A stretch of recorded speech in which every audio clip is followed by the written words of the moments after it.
काश मेरे गर्भ से तेरी जगह पत्थर पैदा हुआ होता तो आज ये दिन नहीं देखने पड़ते। ये किसी दुश्मन का श्राप नहीं था, ये माँ की जुबान से निकली वो सज्जा थी जो शरीर पर नहीं सीधे आत्मा पर पड़ी। सामने खड़ा था एक लड़का, नाम पाणिनि। गांव में सब उसे महामूर्ख कहते थे। उसे विद्यालय में डाला गया, लेकिन नतीजा हर साल एक ही, नापास। उम्र बढ़ती गई, 16 साल का हो गया, लेकिन अब भी पहली कक्षा में।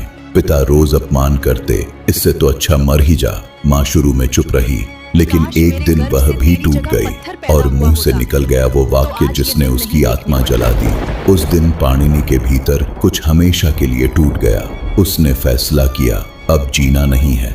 वह चुपचाप गांव के बाहर कुएं की ओर चल पड़ा। आंखों में आंसू थे और मन में सिर्फ अंधेरा। लेकिन कुएं पर पहुंचकर उसकी नजर पड़ी पनघट की दीवार पर। पत्थर कठोर था और उस पर पड़े थे रस्सी के गहरे निशान। वर्षों से औरतें पानी खींचती रहीं, नरम रस्सी आती जाती रहीं और पत्थर पर अपनी छाप छोड़ गई। उसी क्षण उसके भीतर विचार बिजली की तरह कौंधा, अगर अभ्यास से रस्सी पत्थर को बदल सकती है तो अभ्यास से मेरी जड़ बुद्धि क्यों नहीं बदल सकती। मृत्यु का विचार वहीं टूट गया। उसने गुरु की खोज की। अंततः उसे एक सिद्ध गुरु मिले। गुरु ने उसकी आंखों में जलता हुआ प्रश्न देखा और उसे शिव मंत्र दिया। उसने तपस्या शुरू की। धीरे धीरे मंत्र की अग्नि ने उसके भीतर की जड़ता को जलाना शुरू किया। प्राण शक्ति जागी, बुद्धि शक्ति प्रखर हुई, चेतना निर्मल होने लगी। वर्षों बीत गए। एक दिन गहन ध्यान में सामने नंदी प्रकट हुए। नंदी बोले,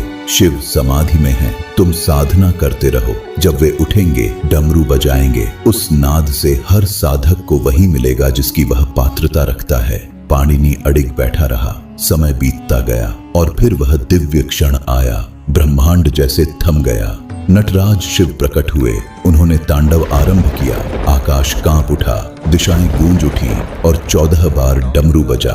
उस डमरू के नाद से सनकादिक ऋषियों को शिवोहम का बोध हुआ और पाणिनि को मिले 14 महेश्वर सूत्र। उन्हीं सूत्रों से जन्मा संसार का सबसे वैज्ञानिक व्याकरण अष्टाध्यायी। जिस बालक को मूर्ख कहा गया वही बना भाषा का आचार्य, व्याकरण का महर्षि पाणिनि।